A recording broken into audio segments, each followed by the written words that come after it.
Gloria sea al Señor. ¿Cuántos están felices de estar en la casa del Señor, hermanos? Denle un fuerte aplauso al Rey de Reyes, Señor de señores, Jesús, el único Dios soberano, la luz del mundo. Eso estuvimos anunciando durante toda esta semana y la verdad es que Dios fue bueno con nosotros y puso en nuestras manos una gran responsabilidad, porque la verdad Dios atrajo cientos de personas para venir y escuchar la palabra del Señor. Yo no sé cuántos de ustedes se gozaron ver esa cantidad de personas siendo recibidas por ríos de agua viva y siendo ministradas por ríos de agua viva. Yo tuve también una clase grande, años pasados he tenido, no sé, entre 30 y 40, esta vez llegamos casi a 80 en alguna ocasión. La verdad es que Dios fue extremadamente bueno. Literalmente una semana milagrosa. Dios nos sorprendió y nos permitió ministrar entre 300 o al menos y 350 personas que estábamos aquí cada día exaltando el nombre de Cristo, proclamando, diciéndole al mundo, hay esperanza en Jesús y solamente en Él. Qué bueno, y doy gracias a Dios por todos los servidores, los directores de la escuelita bíblica de vacaciones, como es nuestra hermana Bresni y nuestra hermana Karen, que estaban al frente para planificar y organizar, y a todos los que se sumaron. A todos los que se sumaron para servir, líderes, maestros, ayudantes, voluntarios, alabo al Señor por la vida de Ríos de Agua Viva. La verdad es que Dios tiene un pueblo maravilloso acá, no solamente que ha sido salvado, sino que tiene un compromiso también con nuestra comunidad. Y recuerde que servir siempre es un acto de humildad para con Dios. O sea, cuando nosotros somos humildes delante de Dios, estaremos listos para servir al Señor. Mis hermanos, ¿es una coincidencia que Dios haya enviado tantas personas para ser ministradas por nosotros? ¿Será que Dios nos está comunicando algo a nosotros como iglesia también? Si entendemos que Dios no hace nada sino con un plan específico, con un propósito específico, ¿de qué se trata lo que Dios hizo? ¿Qué nos está comunicando Dios? Yo le puedo decir con certeza, mis hermanos, que Dios le está diciendo a Ríos de Agua Viva de que Él tiene mucho pueblo en Oklahoma City. ¿Cuántos lo creen?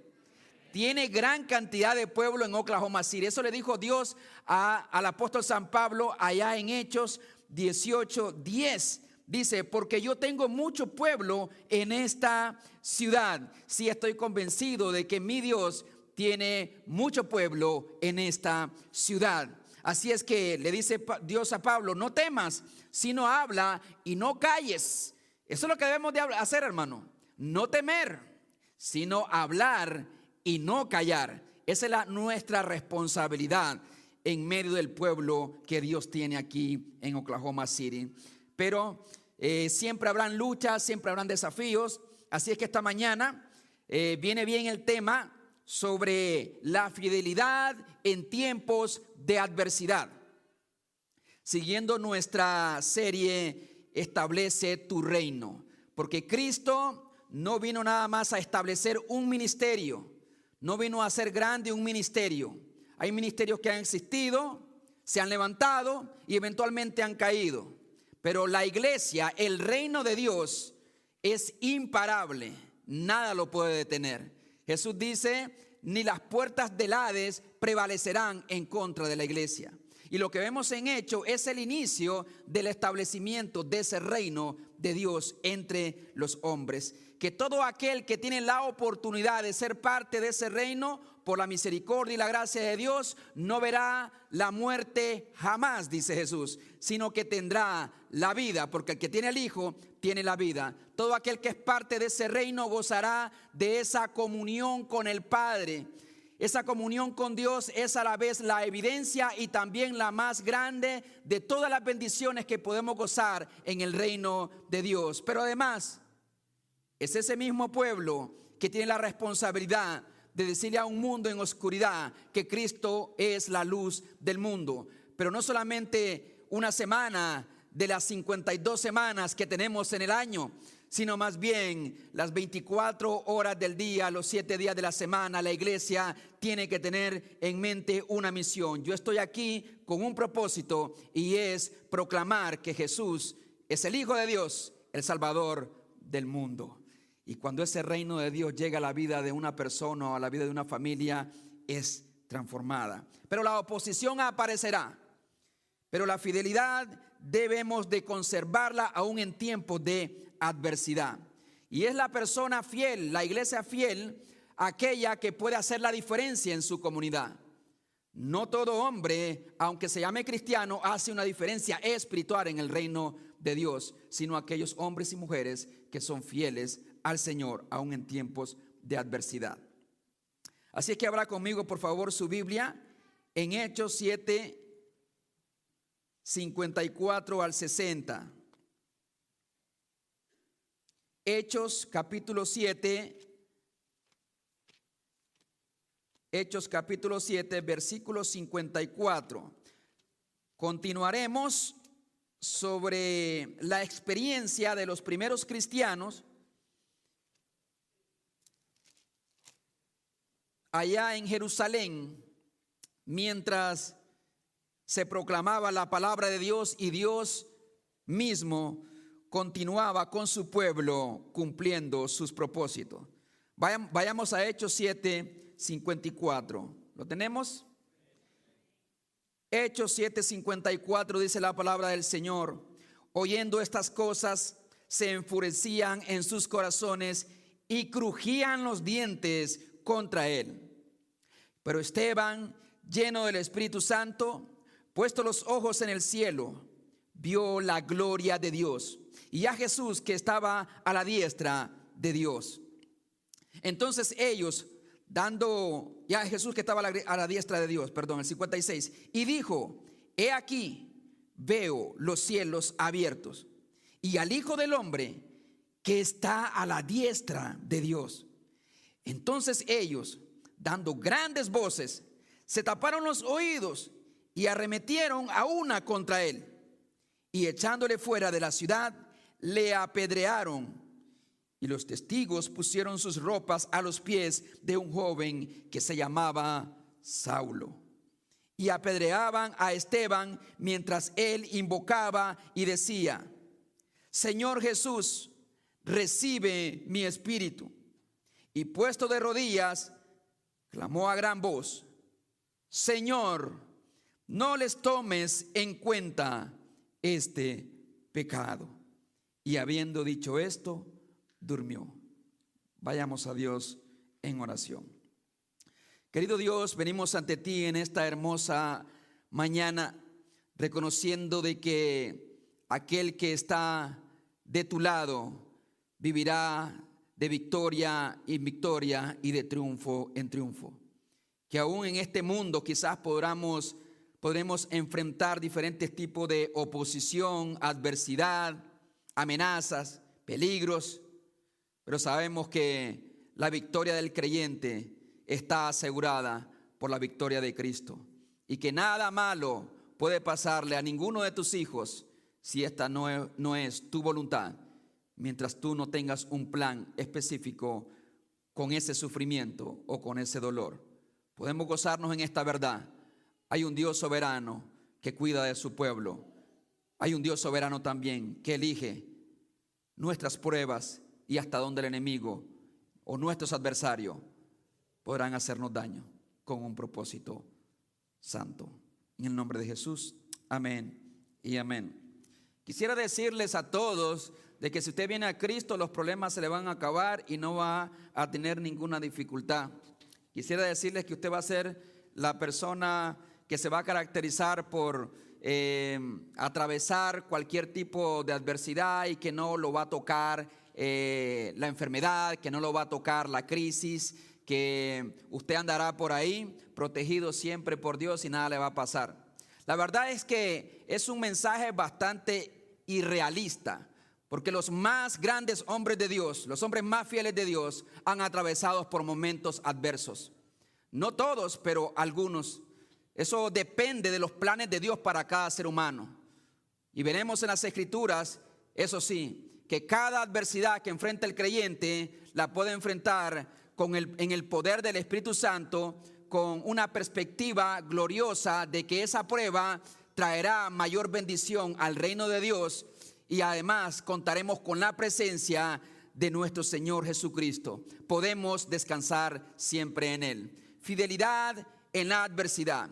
¿Sabe cómo se va a probar su fe, si su fe realmente es auténtica o es falsa?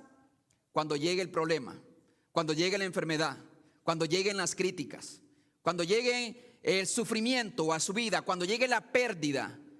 Usted entenderá si esta fe es real o si es falsa. Porque así como el oro se prueba con el fuego, así también su fe tendrá que ser probada. No para que Dios se dé cuenta si realmente su fe es real, porque Dios lo sabe todo, sino para que usted se dé cuenta si realmente está caminando con Cristo, si su fe es una fe salvadora o es simplemente una fe intelectual. Cristo fue guiando con sabiduría y poder la vida de la iglesia, en cada etapa de la vida de la iglesia. En el capítulo 6, con nuestro hermano y pastor Alejandro, hace 2 domingos, ustedes estuvieron reflexionando sobre el capítulo 6, versículos del 1 al 7, la elección de los diáconos. Eso, había un desafío y un problema interno dentro de la iglesia. Pero también Dios le dio la sabiduría a los apóstoles para resolver ese problema. Ahora le tiene que dar Dios el poder y la gracia, el valor para enfrentar los problemas externos, porque la iglesia tiene problemas internos y problemas externos. Mientras nosotros estemos unidos y caminando bajo el poder y la sabiduría de Dios, ninguna de estas amenazas podrá destruir la iglesia, menos las amenazas externas. Este es el plan de Cristo. Dios está guiando a su pueblo. Por eso es que muchos han identificado en el capítulo 7 del libro de los Hechos los fundamentos para la expansión de la iglesia más allá de Israel. Precisamente porque toda la iglesia estaba concentrada hasta este momento en Israel. Y Dios quiere mover a la iglesia para que haga una misión más allá de sus fronteras. Por lo tanto, mis hermanos, vamos a analizar este tema en 3 partes. Primero, el ataque contra Esteban, donde yo encuentro que la adversidad surge donde hay fidelidad. Es decir, que la fidelidad de alguna manera produce que se levanten otros en contra de nosotros. En segundo lugar, la visión de Esteban. Yo encuentro en la visión de Esteban una muestra de la bondad de Dios para fortalecer la fe de Esteban y poder enfrentar de esa manera la muerte con dignidad, con fidelidad y con gozo. Pero también veremos la oración de Esteban. Es el descanso en medio de la adversidad. Así es que acompáñenme por favor a los versículos 54, 57 y 58. Veamos cómo reacciona el pueblo ante la predicación bíblica, sincera y en el poder del Espíritu Santo de Esteban. Veamos cómo reacciona el pueblo. El versículo 54 dice así: oyendo estas cosas, se enfurecían en sus corazones y crujían los dientes contra él. Versículo 57. Entonces ellos, dando grandes voces, se taparon los oídos y arremetieron a una contra él. 58. Echándole afuera de la ciudad, le apedrearon y los testigos pusieron sus ropas a los pies de un joven que se llamaba Saulo. En esta primera parte de nuestro mensaje, mis hermanos, yo solamente quiero enfocar el ataque que recibió Esteban por proclamar la verdad de Dios. Los ataques del enemigo son reales cuando hay fidelidad en nuestras vidas.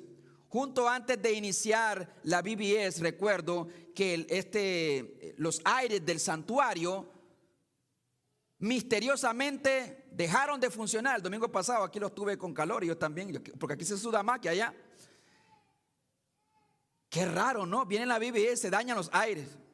El hermano Oswin estuvo trabajando ahí toda la tarde y luego que el día de la VBS logró recuperarlos y luego el día de la VBS se dañan el aire del dining, del comedor. Y las hermanos, todos estábamos ahí sudando. Pero cuando hay un pueblo fiel a Cristo, Cuando hay un pueblo comprometido con la causa de Cristo, ni el calor ni la falta de aire acondicionado nos puede detener. Amén, hermanos. Nosotros tenemos que hacer la obra del Señor, con o sin aire acondicionado, porque de eso no depende la obra del Señor. Gracias a Dios por el aire acondicionado. Gracias por la vida de nuestro hermano Osbin y otras personas que estuvieron cooperando también. Pero la iglesia, con o sin los recursos que tenemos, debemos de hacer la misión y debemos de hacerla de una manera responsable y digna del evangelio, como la debe hacer el pueblo de Dios. Aquí tenemos a un Esteban, no que le quitaron el aire acondicionado, no que se le dañó el carro y tuvo que caminar media hora para ir a predicar.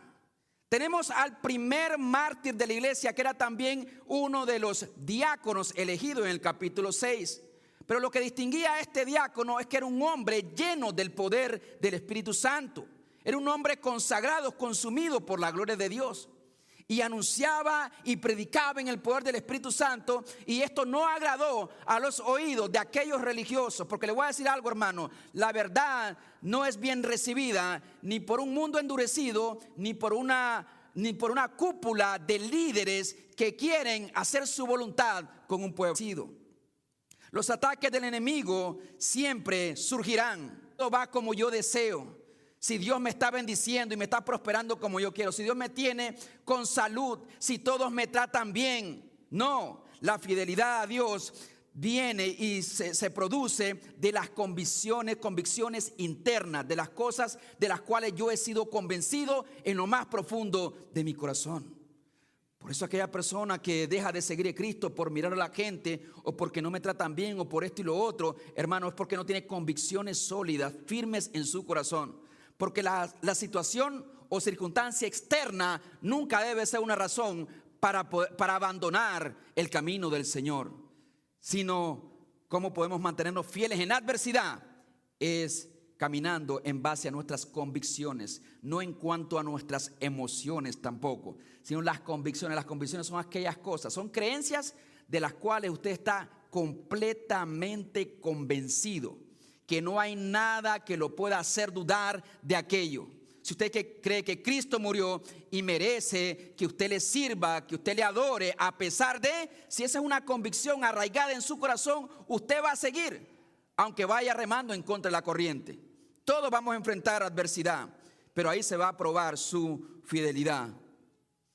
El texto muestra que el ataque es una reacción al mensaje fiel de aquel creyente. Mire lo que dice el versículo 54.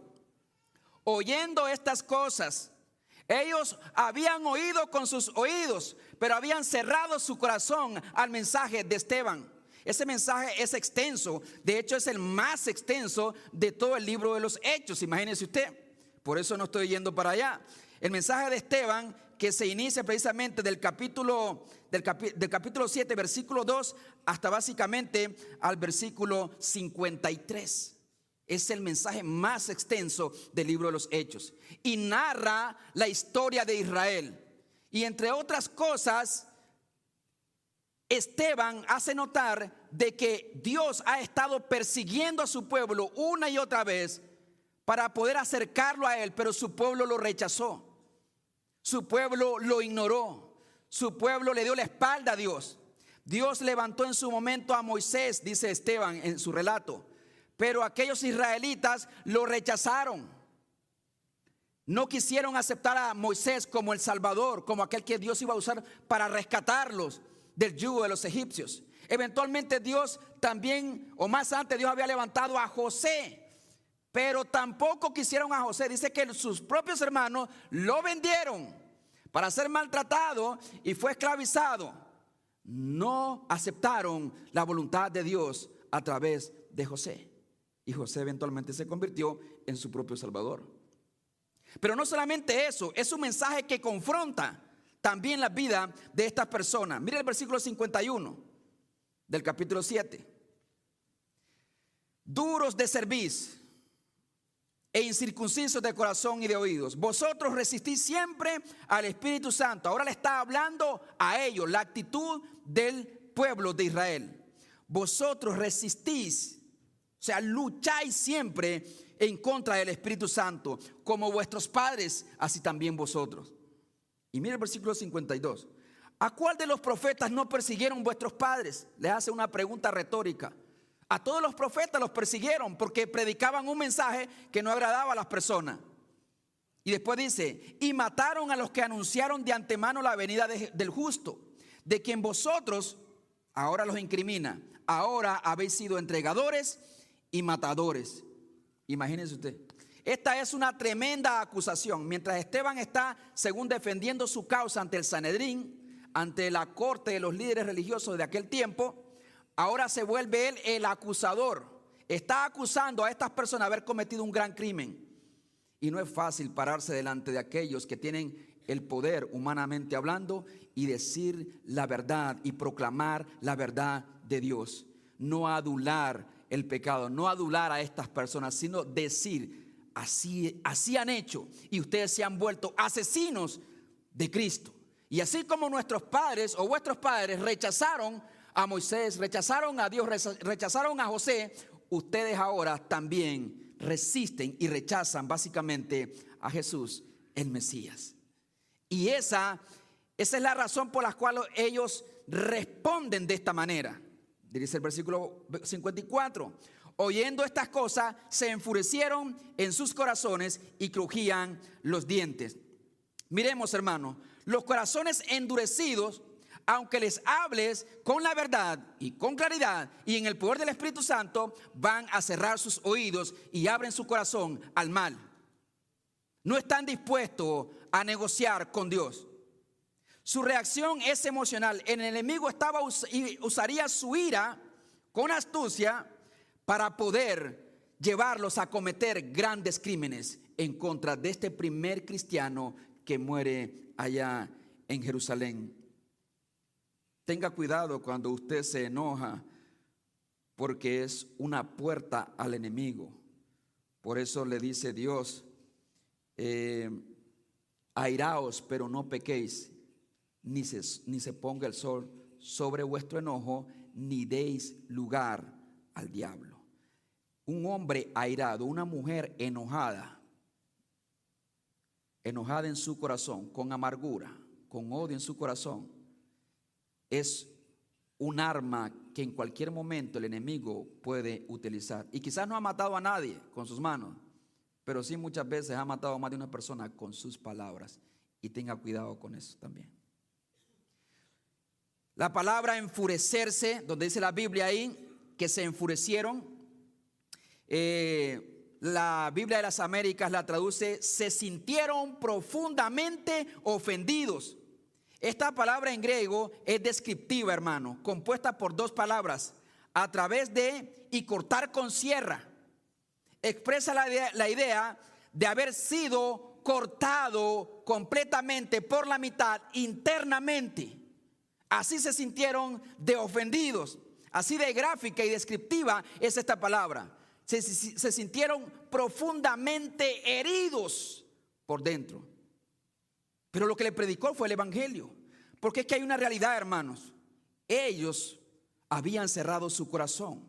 Y es que el evangelio, la misma verdad del evangelio, en algunos produce arrepentimiento y humillación, y en otros produce heridas profundas, capaz de atacar al predicador. Y lo atacamos de diferente manera a un predicador, no solamente con piedras literales, ¿no? Crujían sus dientes, una expresión visible y corporal que expresaba el dolor interno que desgarraba su corazón. No, hasta ese momento no habían decidido cómo poder liberar todo ese coraje, esa ira, cuando Esteban solamente le estaba hablando la verdad del evangelio.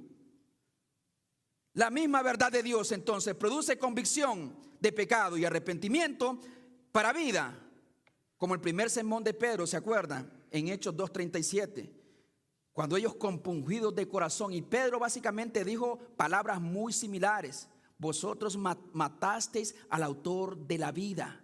Pero aquellas personas, aquellas 3,000 personas, lejos de levantar defensa y enojarse y enfurecerse, esos corazones se ablandaron a la verdad de Dios y dijeron: señores, ¿Qué haremos para ser salvos? Si hemos cometido este gran crimen, si somos reos de la justicia divina, ¿qué haremos? Y Pedro les dice: arrepentíos y bautícese cada uno de vosotros en el nombre de Jesús, para que sean borrados vuestros pecados y vengan de la presencia del Señor tiempos de refrigerio, y recibáis el don del Espíritu Santo. Eso fue lo que provocó el mismo evangelio, la misma palabra.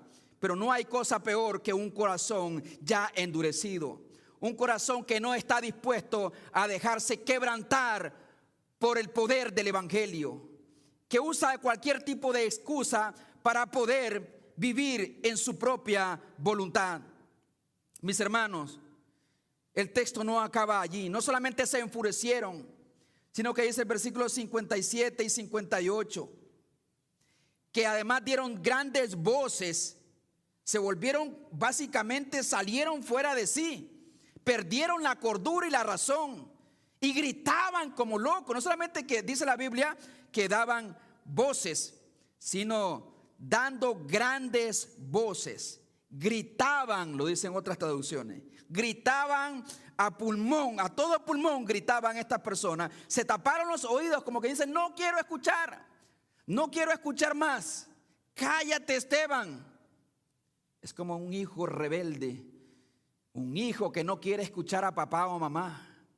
Mamá le habla del buen camino, le da el mejor de los consejos, pero él simplemente: ay, ¿por qué no te callas? Ya no hables. O sea, como que me duele la cabeza solo de escucharte. Así hay muchos jóvenes aquí. No creo, los jóvenes de Ríos no son así.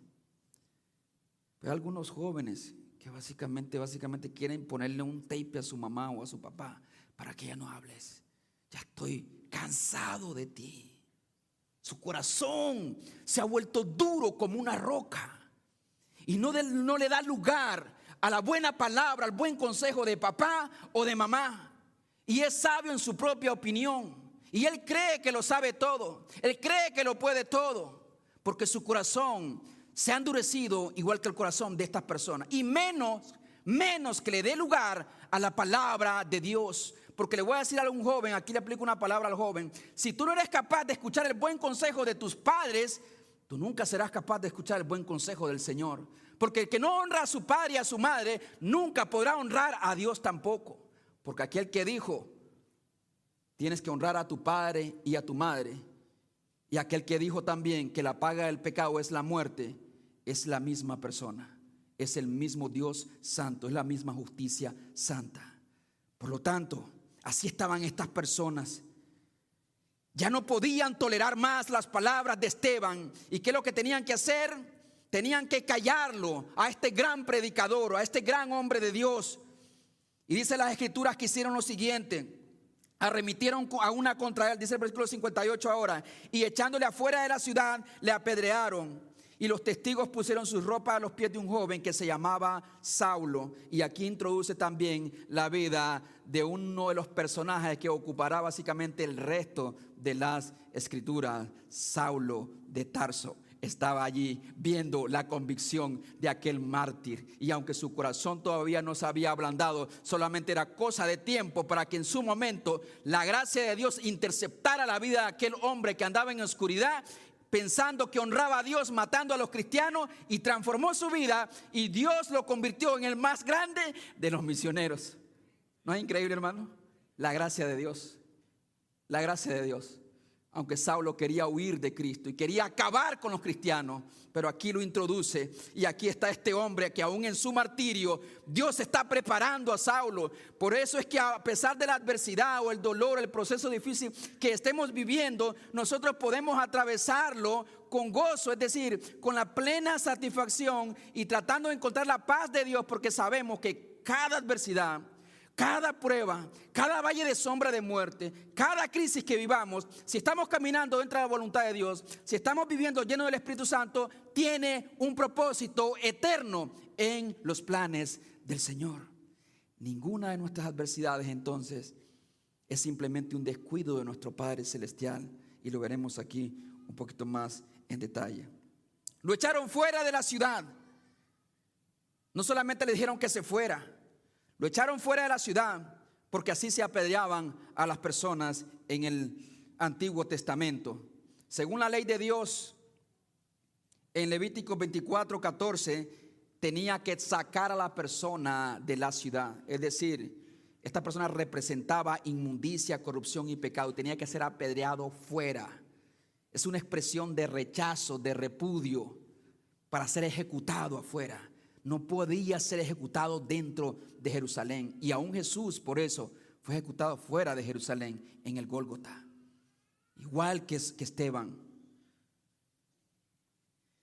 Movidos no por el Espíritu, sino por la ira, justificaban sus actos creyendo que servían a Dios en la dureza de sus corazones. Actuar, por lo tanto, controlado por las emociones y no por el Espíritu, es una de las cosas que más caracteriza a nuestra generación y es una de las cosas también que está acabando con nuestra generación. Hermanos, ¿se puede vivir piadosamente sin sufrir por la causa de Cristo? Sin sufrir rechazos, burlas, agravios, dentro y fuera, a veces de la familia, incluso en el trabajo. ¿Cómo respondemos al Evangelio cuando nos confronta? ¿Nos enojamos? ¿Nos levantamos en contra de aquella persona? A mí en un par de ocasiones me han dicho de que, pastor, es que usted predicó muy fuerte hoy. Yo solamente prediqué la palabra del Señor.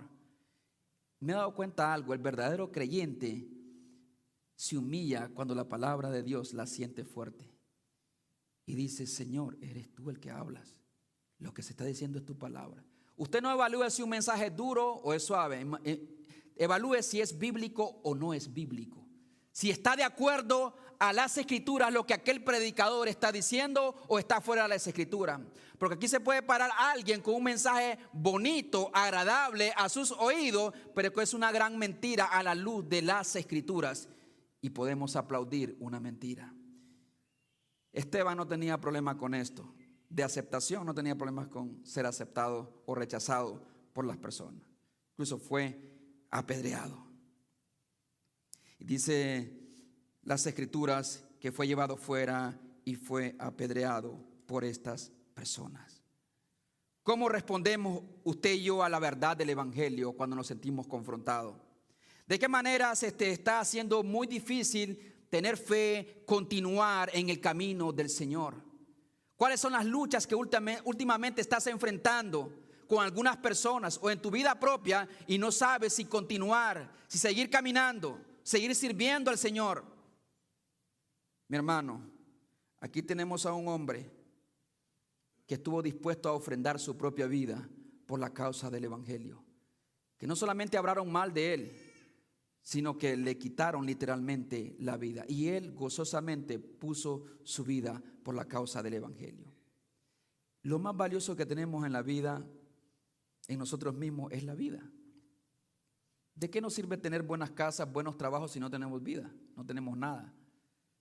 Pero este hombre estuvo dispuesto a sacrificar su vida, pero no moverse ni un milímetro, ni una pulgada de la verdad de Dios. En tu escuela tú vas a enfrentar mucha adversidad, muchas burlas. Van a querer hacerte creer que tú tienes una mente de la era de bronce, que debes de actualizarte en las cosas, en el nuevo estilo de vida. Tienes que ser progresista. ¿Cómo vas a responder a eso, joven? ¿Cómo te vas a mantener ante esa oleada que es grande si no estás dispuesto a sufrir el agravio, la burla e incluso el rechazo de aquellos? Jesús dijo: el que no deja padre, madre, hijos, hermanos, y el que no renuncia aún a su propia vida, no puede ser mi discípulo. Si usted no está comprometido fielmente con Cristo, fácilmente será arrastrado por la adversidad y renunciaremos a la fe. La visión de Esteban. Aquí aparece Dios y actúa de una manera tan tierna y condescendiente en la vida de Esteban. Y mire lo que dice el versículo 55. Pero Esteban, lleno del Espíritu Santo, puesto los ojos en el cielo, vio la gloria de Dios y a Jesús que estaba a la diestra de Dios. Y dijo: he aquí veo los cielos abiertos y al Hijo del Hombre que está a la diestra de Dios. Mis hermanos, todos aquellos mártires, partiendo de Esteban, que es el primer mártir, anote eso, el primer mártir cristiano que conocemos. Por eso Dios relata extensamente su experiencia en el martirio. Este es el primer mártir de la iglesia cristiana. Alguien dijo que Charlie Kirk era un mártir. ¿Qué va a hacer? Este hombre solamente miraba el reino de Dios, predicaba el reino de Dios, la verdad de Cristo, nada que ver con este mundo. Este hombre pudo enfrentar el martirio, y puedo asegurar que todos los cristianos que han enfrentado el martirio, es decir, que han muerto por la causa del evangelio, han tenido que poner su mirada en los cielos. No hay de otra. Porque si la ponían en las cosas de esta tierra, en mis posesiones, en mis privilegios, en mi familia, en mis hijos, en mi hogar, en mi negocio, si ponían su mirada en estas cosas, fácilmente hubieran renunciado a su fe y hubieran seguido viviendo. Porque el que ama su vida la perderá, dice Jesús, pero el que pierda su vida por causa de mí la hallará. No puedes a veces retener muchas cosas en este mundo, pero como dijo Jim Elliot, no es un tonto aquel que pierde lo que aquí no puede retener para ganar aquello que nunca podrá perder. No es un tonto, no fue un tonto Esteban, no fue un tonto Jim Elliot, y no es un tonto aquel creyente que sabe renunciar a muchas de estas cosas de este mundo que pueden ser buenas y placenteras, pero que le desvían de la voluntad y de los propósitos de Dios. Este hombre recibe de Dios una visión. Y dice la Escritura que estaba lleno del Espíritu Santo, cosa que ya se ha descrito, controlado, dominado por el Espíritu Santo. Eso es la llenura del Espíritu. Puesto los ojos en el cielo, vio la gloria de Dios y a Jesús que estaba a la diestra de Dios. Si usted no está lleno del Espíritu Santo, usted va a estar lleno de otras cosas de este mundo y no le va a dar lugar a la gloria de Dios. No va a estar dispuesto a renunciar y a sufrir y a padecer por la causa de Cristo. Por eso es que para poder enfrentar el martirio, estoy convencido, de cada mártir de la historia cristiana, aquellos que fueron quemados vivos, aquellos que fueron aserrados, aquellos que fueron crucificados, aquellos que fueron devorados por fieras, por leones, por tigres allá en el Coliseo romano, no estaban pensando en nada de este mundo, estaban pensando solamente en el reino venidero. Es la única explicación. ¿Y por qué tenemos un cristianismo tan vulnerable hoy en día? Porque no pensamos en el reino venidero, aunque lo podamos predicar. Pensamos en nuestro reino aquí y ahora. Por eso, mis hermanos, yo le animo a que viva la experiencia, primeramente cristiana, y luego poner su mirada en las cosas de arriba, de donde viene nuestro Salvador. Esteban, mientras aquellas personas se enojaban y crujían sus dientes contra él, cuando alguien, hermano, se enoja contigo o te apedrea, ¿a dónde pones tu mirada? Mira cómo daña mis feelings. Me siento muy mal, muy herido que me dejó este hermano o esta hermana. ¿Sabe qué? No voy a seguir adelante. Me siento muy mal. ¿A dónde pones tu mirada tú? Cuando eres herido, cuando eres lastimado, cuando eres traicionado, cuando eres señalado. Esteban lo que hace fue mirar hacia arriba. Mientras aquellos estaban consumiéndose por la ira, heridos por dentro, Esteban mira hacia el cielo. Y esta palabra de que puesto los ojos es una palabra que tiene la idea no de mirar superficialmente el cielo, sino concentrar su mente, sus pensamientos, sus sentimientos allá en el cielo, de donde vendría su socorro. No sé si estarías pensando en lo que dice el Salmo 121. Alzaré mis ojos a los montes, ¿de dónde vendrá mi socorro? Mi socorro viene de Jehová, que hizo los cielos y la tierra. O no sé si miraba el cielo sabiendo de que su hora había llegado y hacia allá se dirigiría.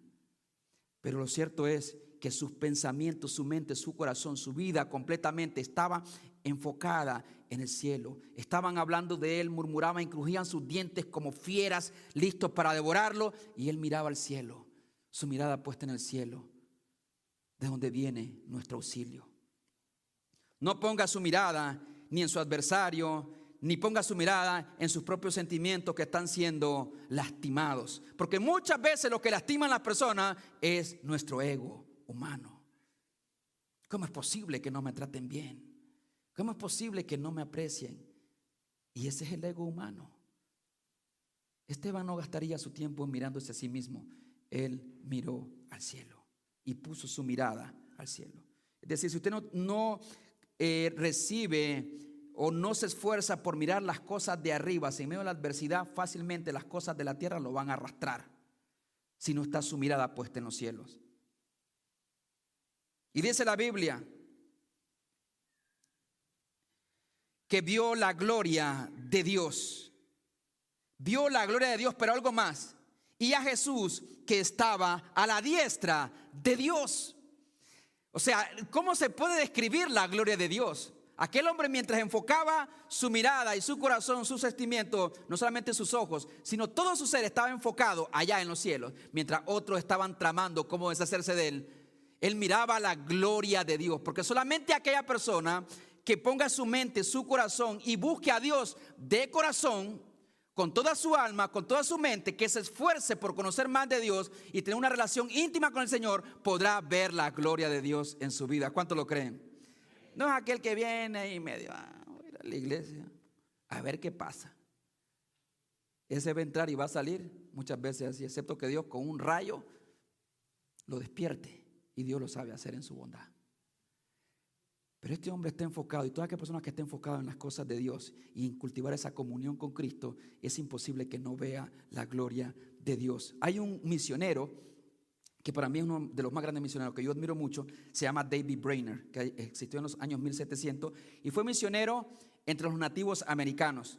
El 25 de abril de 1742, en su libro, el diario, La vida y el diario de David Brainerd, dice así: cuando Dios me permite ver la gloria celestial por fe, tu atractivo, oh mundo, desfallece, y en mi corazón no se halla lugar para ti.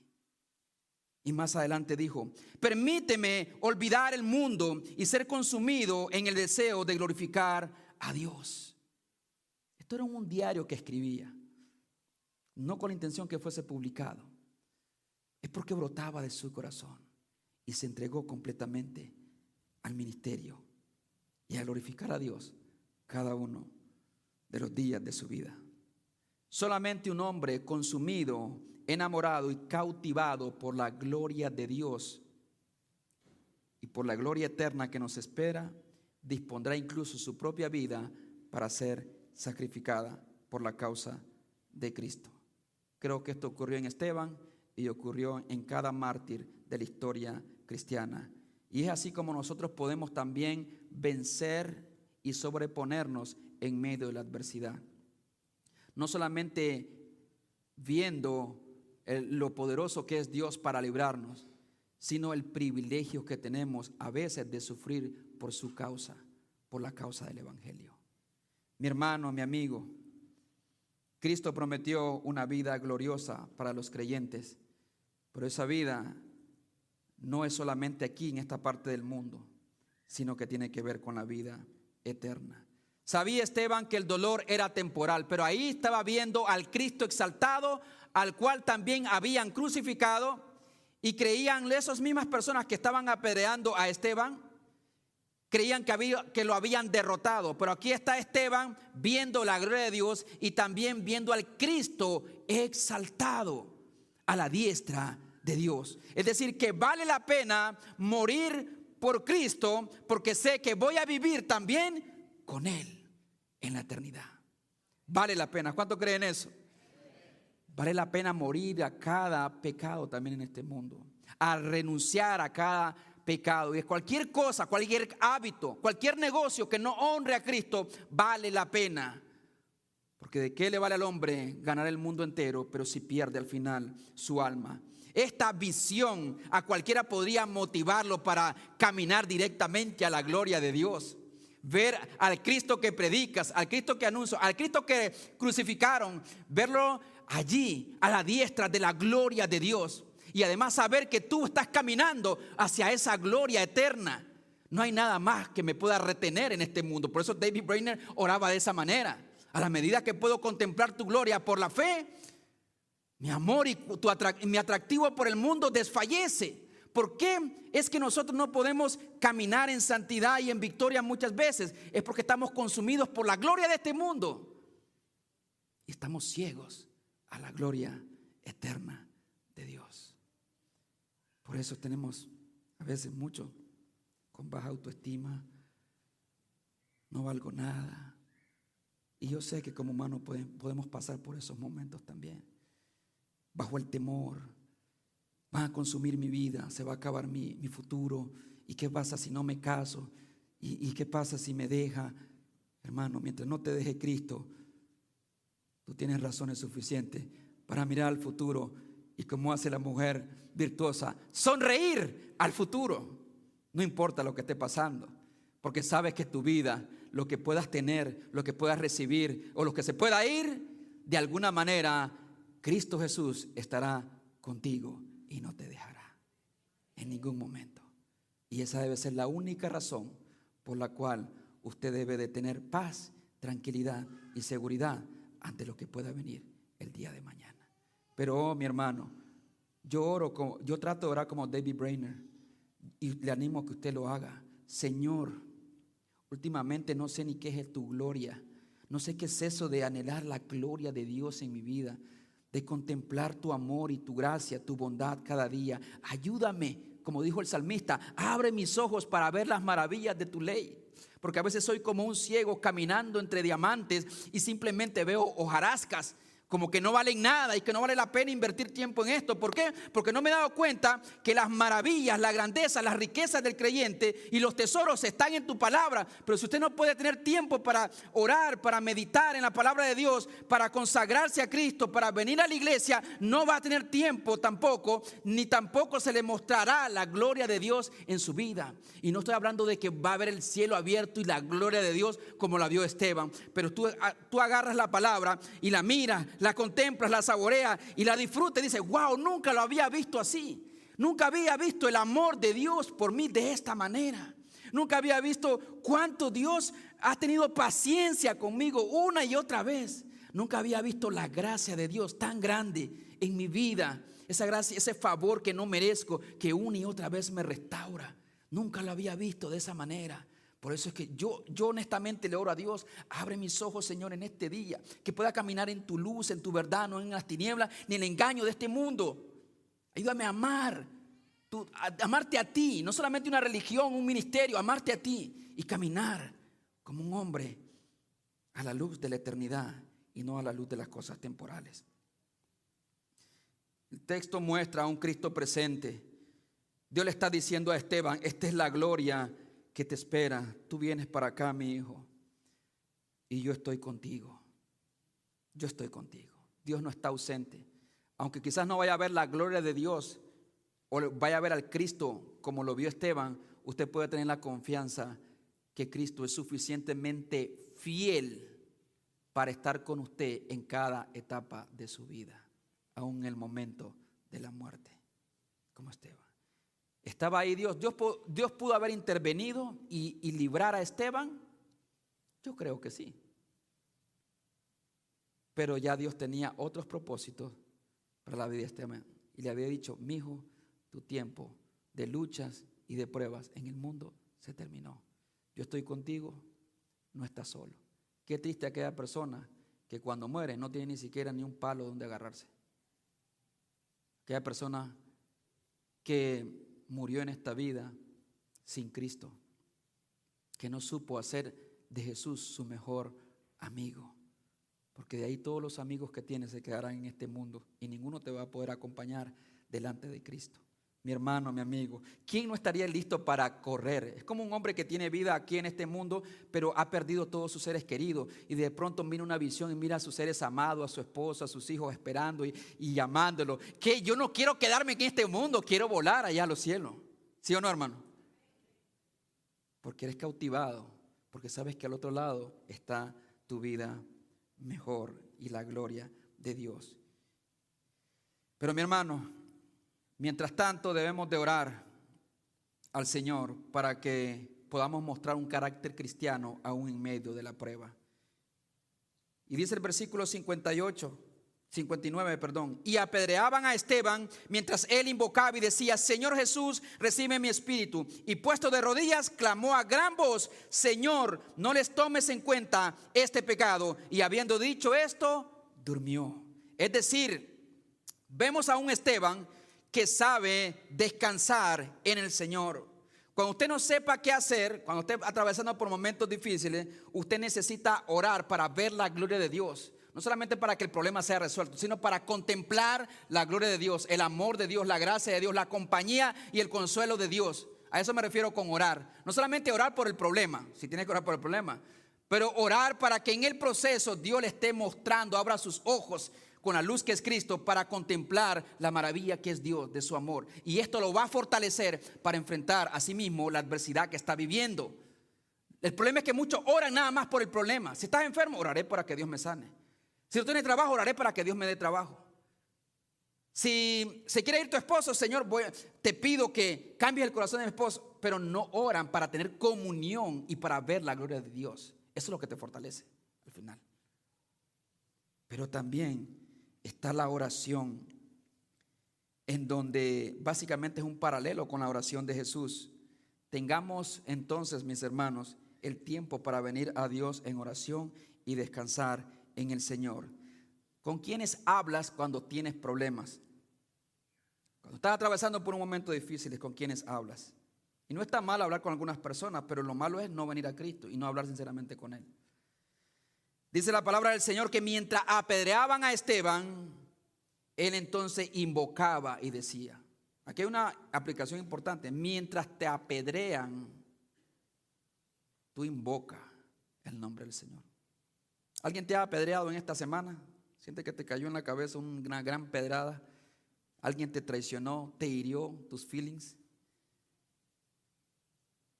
Él no miró esto. Él se enfocó en el Señor e invocaba el nombre del Señor. Ora, dice la Biblia que debemos orar por los que los ultrajan, por los que nos persiguen, por los que los maltratan. Debemos de orar para que Dios los bendiga, para que no les vaya igual, para que Dios cambie sus corazones, ¿sí? Y este hombre oraba: Señor, recibe mi espíritu. Es lo mismo, algo parecido dice Jesús en Lucas 23:46. Y teniendo en cuenta que es el mismo Lucas el que escribió Hechos también, pues ya sabrán ustedes por dónde va el asunto. Lucas está tratando de demostrarnos a nosotros que un verdadero hijo de Dios, fiel en la adversidad, se parece a su maestro en medio de la adversidad, no solamente en medio de la abundancia y el bienestar. Señor, recibe mi espíritu. Puedo descansar en ti, Señor. La palabra recibe en griego significa tomar, aceptar o dar la bienvenida. Lo usaban para cuando alguien llegaba a casa. Entonces le decía, usaban esta palabra: bienvenidos, bien recibido. Esa es la palabra de Esteban. Recibe, o sea, da la bienvenida a mi espíritu. Podemos decirle a Dios cada día: da la bienvenida o recibe mis problemas, mis luchas. Te pido, Señor, que me ayudes a descansar. Destruyeron el cuerpo, pero nunca su fe, ni tampoco su espíritu. Fue rechazado y apedreado por los hombres, pero fue amado y aceptado por Cristo. Y a veces vas a tener que tomar esa decisión: ser apedreado y rechazado por los hombres para ser amado y aceptado por Cristo. El texto muestra también otra oración. Mire usted.